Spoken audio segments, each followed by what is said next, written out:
Hi friends, ధ్రువ study సర్కిల్కి స్వాగతం.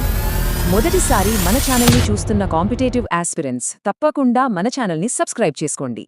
అలాగే ప్రతి అప్డేట్ కోసం మన టెలిగ్రామ్ గ్రూప్లో జాయిన్ అవ్వండి.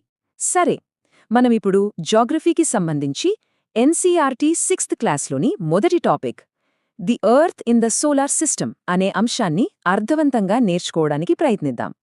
అసలు మనం ఎక్కడున్నాం? ఈ అనంత విశ్వంలో మన స్థానమేంటి? ఈ ప్రశ్నలకు సమాధానాలు మన చుట్టూ ఉన్న ఆకాశంలోనే దాగి ఉన్నాయి. ఈ ప్రయాణాన్ని మనము ఈ వాక్యంతో మొదలుపెడదాం. ఇది మనందరికీ తెలిసిన అనుభవమే కదా. సూర్యుడు అస్తమించగానే ఆకాశం మొత్తం ఒక అద్భుతమైన వేదికలా మారిపోతుంది. చుక్కలు మెరుస్తూ, చంద్రుడు వెలుగుతూ ఆ దృశ్యం చూస్తుంటే భలే ప్రశాంతంగా అనిపిస్తుంది. అయితే ఒక్క క్షణం ఆలోచించండి. ఆకాశంలో మెరిసే ఆ కాంతి చుక్కలు అసలు ఏంటవి? కొన్ని చూస్తే మినుకుమినుకుమంటూ మెరుస్తుంటాయి, మరికొన్నేమో నిశ్చలంగా స్థిరంగా ప్రకాశిస్తూ ఉంటాయి. వాటి మధ్య అసలు తేడా ఏంటి? సరే, అయితే ఇప్పుడు ఆ రహస్యం ఏంటో చూద్దాం. మనం రాత్రిపూట ఆకాశంలో చూసే వాటి వెనకాల ఉన్న సైన్స్ ఏంటో సింపుల్గా అర్థం చేసుకుందాం. ముందుగా ఒక ముఖ్యమైన పదాన్ని తెలుసుకుందాం. అదే ఖగోళ వస్తువులు. సింపుల్గా చెప్పాలంటే ఆకాశంలో మనం చూసే ప్రతిదీ, అంటే సూర్యుడు, చంద్రుడు, నక్షత్రాలు, గ్రహాలు, వీటన్నింటినీ కలిపి ఖగోళ వస్తువులు అంటారన్నమాట. ఇక్కడే అసలు మ్యాటర్ ఉంది. నక్షత్రాలకి గ్రహాలకి మధ్య ఒక పెద్ద తేడా ఉంది.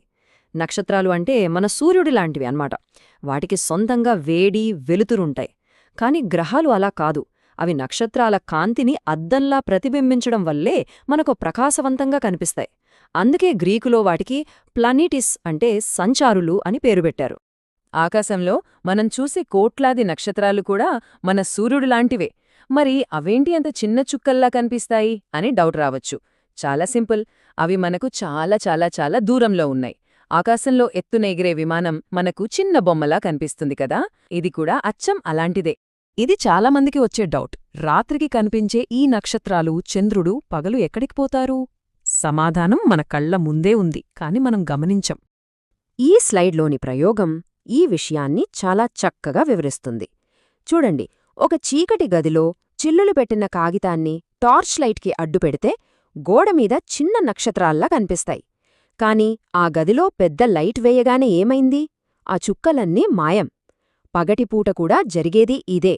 సూర్యుడి ప్రకాశవంతమైన వెలుగు ముందు దూరంగా ఉన్న నక్షత్రాల కాంతి మనకు కనిపించదంతే. ఒకప్పుడు మన పూర్వీకులకు జీపీఎస్ లాంటివి లేవు కదా. వాళ్లకు ఆకాశమే ఒక పెద్ద మ్యాప్. వాళ్లు నక్షత్రాల సమూహాలను కలిపి రకరకాల ఆకారాలుగా ఊహించుకున్నారు. వీటినే నక్షత్ర రాశులు అంటారు. ఉదాహరణకు సప్తర్షి మండలం సహాయంతో ధ్రువ నక్షత్రాన్ని గుర్తించేవారు. ఆ నక్షత్రం ఎప్పుడూ ఉత్తర దిక్కునే సూచిస్తుందని తెలుసుకుని ప్రయాణాలు చేసేవాళ్లు. ఓకే, ఇప్పుడు ఈ పెద్ద విశ్వం నుంచి మన దృష్టిని కాస్త మన ఇంటి వైపు, అంటే మన సౌరకుటుంబం వైపు తిప్పుదాం. మన సౌరకుటుంబానికి హెడ్ ఎవరంటే మన సూర్యుడే. సూర్యుడితో పాటు 8 గ్రహాలు, వాటి చుట్టూ తిరిగే ఉపగ్రహాలు, ఇంకా గ్రహశకలాలు, ఉల్కలు, వీటన్నిటినీ కలిపితేనే మన సౌరవ్యవస్థ. సూర్యుడికున్న అపారమైన గ్రావిటీ వల్లే ఇవన్నీ తన చుట్టూ తిరుగుతున్నాయి.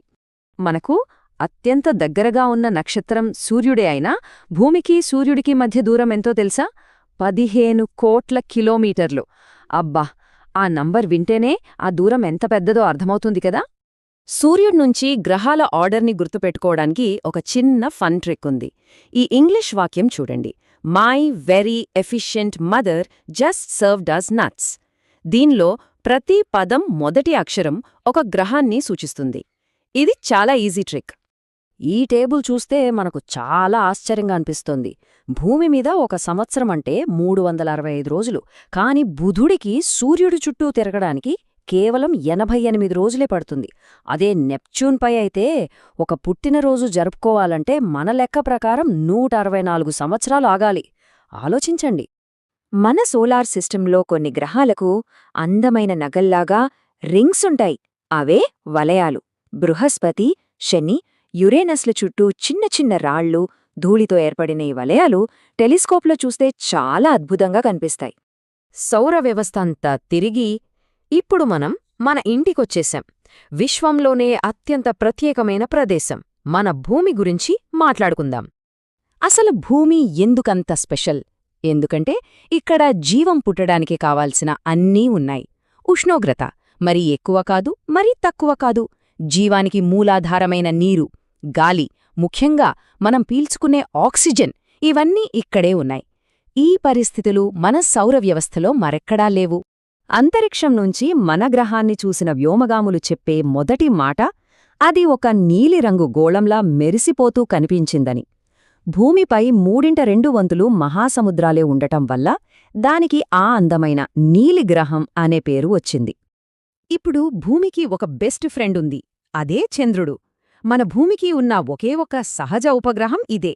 మన నుంచి సుమారు 3,84,000 కిలోమీటర్ల దూరంలో మన చుట్టూ తిరుగుతూ ఉంటాడు. ఒక ఇంట్రెస్టింగ్ విషయం గమనించారా ఎప్పుడైనా? మనం భూమి మీద నుంచి ఎప్పుడు చూసినా చంద్రుడి ఒకే ముఖం కనిపిస్తుంది.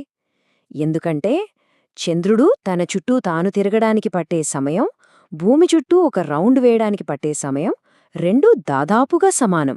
అందుకే మనకు ఎప్పుడూ చంద్రుడి ఒకే వైపు కనిపిస్తుంది. రైట్, మన ప్రయాణం చివరి దశకు వచ్చేసింది. ఇప్పుడు మన సౌర వ్యవస్థను కూడా దాటి ఈ మహావిశ్వం ఎంత పెద్దదో ఒక్కసారి చూద్దాం. మన సోలార్ సిస్టంలో గ్రహాలు, ఉపగ్రహాలే కాకుండా చిన్న చిన్న రాళ్ల ముక్కలు కూడా చాలా ఉంటాయి. అంగారకుడు, బృహస్పతి కక్షల మధ్య తిరిగే పెద్ద పెద్ద రాళ్లను గ్రహశకలాలు అంటారు. అంతరిక్షంలో తేలియాడే ఇంకా చిన్న రాళ్లను ఉల్కలు అంటారన్మాట.